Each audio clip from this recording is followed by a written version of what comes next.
Okay, y'all, welcome back to the channel. Welcome back to another episode of Active Everyday Discussion. Today we're going to talk about the process of regaining capability, regaining a capacity to move and to feel good. And so I'm going to take you through the steps I am using to get back to function in my knee.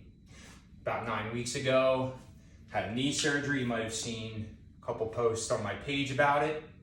Had my left meniscus repaired. There's generally a 6 to 8 week recovery period that comes along with that phase before you can expect to return to your regular exercise program. And right around the 6 week mark, I really started to incorporate exercises that were separate from the rehab program that I had, exercises that were more traditional in my regular programming, like different types of squatting, different types of balancing exercises. But here we are at week 9. Today makes week 9, Friday. And I thought I would take the opportunity to show you sort of my starting point of getting back to my baseline strength and mobility and getting back to the ability to have no limitations in my activities of daily living and no limitations in my hobbies, my outdoor hobbies. Gardening, skiing, snowboarding, hiking, playing golf, playing disc golf, playing pickleball, going for walks in the park, just different outdoor activities. Okay, so I have my meniscus repaired in my left knee. I've got a lot of stiffness in the joint. I've got some stiffness in my patella tendon, which connects the quad over the front of the knee to the lower leg, to the tibia, okay? So if the structure is tight, it's hard to bend the knee. Also, the musculature across the front of my leg has gotten tight, my quadriceps, okay? That's gotten tight because I spent so much time with my legs straight. And so if this muscle group is tight, it's hard to bend my knee. So let me now show you, using a couch stretch, the differences between my right side and my left side. I'll first show you my good side. So I'm gonna put my back foot up on this bench called a couch stretch, because you could be using your couch at home or a chair, really any elevated surface. We get ourselves in, we'll call this a half kneeling position, one knee down, one foot out front. And then we're gonna check two things. One, how far can I move? And two, how significant of a stretch do I feel? Okay, so I'm gonna rate the intensity of the stretch, what I'm sensing, and we're gonna visually assess this kind of a distance. So I'm gonna bring my posture tall, I'm gonna start pushing straight back, and I can very easily make contact, okay? When I say easy, I'm not referring to what it feels like. I'm just rating, can I or can I not make contact? And I'm saying easy because I can go a little past contact. I can really kind of get my heel to dig into my bottom. I'm not just barely getting there. So I'm gonna rate this as easy to achieve. The feeling here on a 1 to 10 scale for my own discomfort range, this is about a 7. So it's a strong stretch, but it's not a high intense stretch. I could go 8, I could go 9, I could go back to a 10. But when I just first make contact, I'm at about a 7. Okay, that's how I feel. Let's check the other side. Okay, same idea. Back foot's gonna be elevated on my surface. I'm gonna put the knee on the floor. Whew, there's a difference, y'all. Already, I'm near that 7 stretch on my left side, okay? So check my posture, everything's in a straight line, bring myself up as tall as I can go, start working back, and that's all I can go. I cannot go any further right now, and there's two things at play. One, my body does literally stop. Like, it doesn't feel like it can go. And pairing with that is a very intense stretch on my left leg. All right, this left side here, the front of my left quad is very tight. So at this distance, I'm at like a 9-10 stretch. It's very intense. It's hard for me to stay calm, and it's hard for me to breathe, and it's hard for me to talk, so I'm gonna come out of it. Okay. Whew. Boy.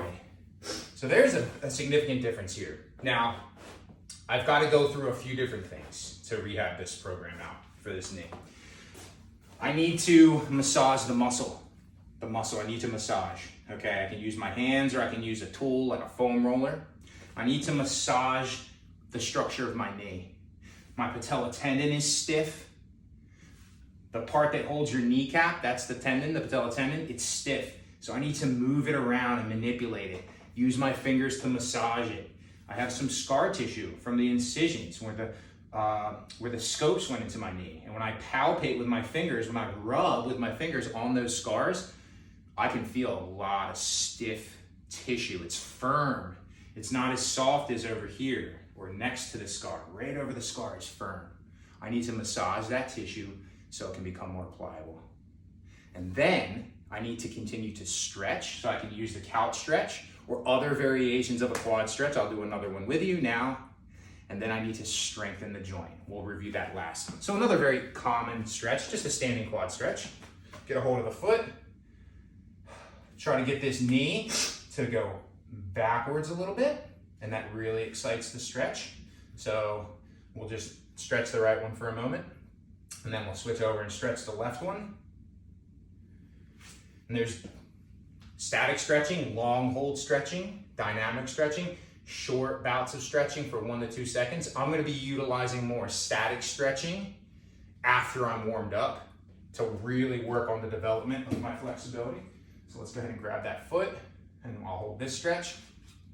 I mentioned at around the 6-week mark, I started adding additional strength exercises back into my program. And really what that looked like was me starting to sit down and stand up on a bench, just like I would sit down and stand up off a couch or a chair or a toilet, right? But instead of just doing it, one time, I would do sets of it in my workout. So it was a pretty low intensity range of what I introduced, 10 reps to a bench. But I'll say, at that 6-week mark, sitting down to a bench was hard because my knee was still so stiff. And what I'm doing now, showing you, is movements that I've been including as part of my rehab program. These different stretches, this conversation about foam rolling and massaging. And so I've made progress. I can now sit lower than the bench, okay? But because I'm still stiff here, when I start to sit lower, you're gonna notice I kind of get pushed off to my side. See, I'm a little off center, and I can kind of push over there, but other things start breaking down. My heel's coming up, it doesn't feel comfortable. I can feel that stiffness in my knee. So again, because this one's not as flexible and this one is, I can sit lower on my right side. So I'm really getting that balance back. I'm really attentive to how even I feel. Okay, so I showed you couch stretch and quad stretch, pretty basic stuff, but it's repetition. We got to do it every day if we want to regain. An excellent way to go about the strengthening portion. We want to focus on eccentric, slowly loading the joint, and isometrics, holding load or tension in the joint.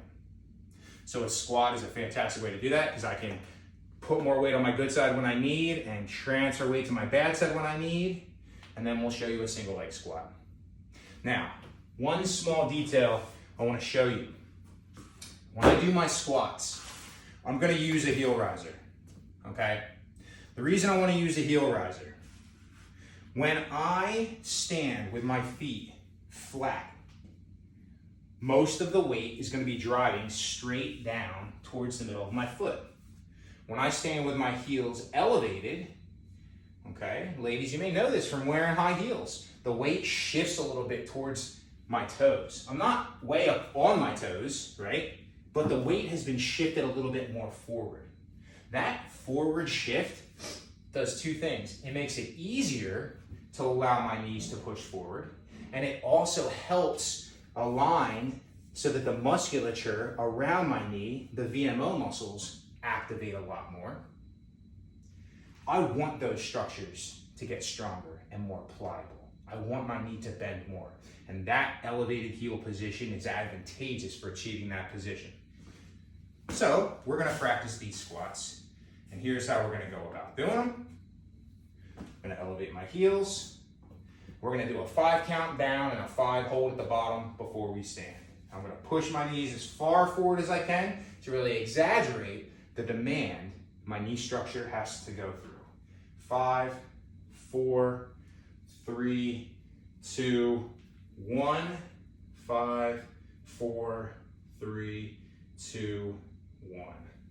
And every rep, I'm gonna try to get just a little lower if I can. 5, 4, 3, 2, 1. 5, 4, 3, 2, 1. It doesn't love it. It doesn't love it. But I think I got a little lower that time. I got 3 to go. 5, 4, 3, 2, hold. 5, 4, 3, 2, 1, stand. I got 2 to go. 5, 4, 3, 2, 1. 5, 4, 3, 2, 1. Stand. Excellent. Last rep. 5. Stay forward.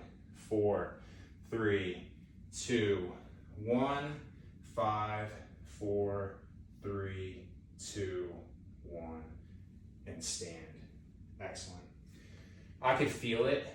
Hopefully we can see it in the video. I definitely was able to get gradually lower and lower and lower. My second set today, my third set, hopefully I can start that low and build. But I just wanted to share this little time with you. I'm not flexible now on my left side. I've got to regain this. And I know many of you out there watching, you may also be struggling with flexibility and mobility. And you may look at people, as resources on the internet, or people you see at the gym, or maybe your family or friends, and you look at that person and you say to yourself, wow, you're flexible, I'm not. I can't be like you. How are you like that? Look, some people are more flexible than other people, but most people who are flexible, they're doing something to maintain their flexibility. And they may cast off, they don't put a lot of effort into it, or they may describe they put a lot of effort into it. In all those cases, all those scenarios are relevant because we're all built different. But at the end of the day, if you are tighter than you would prefer to be, less flexible, less mobile, you can change. Just stick with me, follow along these videos. I'm gonna prove this to you. I'm gonna get my left leg back to my right. Without a doubt, without a doubt. I believe it, I'm putting positive energy toward it, and I'm putting an active everyday, daily approach to rehabbing it. I'm just giving it a little attention every day, and I know you can too. Okay, y'all, I'll check back in with my progress every couple of weeks here and to let you know how things are going. I'll post little videos to show you the flexibility as well. Yeah, it's not going to be a primary part of my content on the video, but or on my page, but I do want to show you these updates because I think they're valuable. All right. Stay active every day.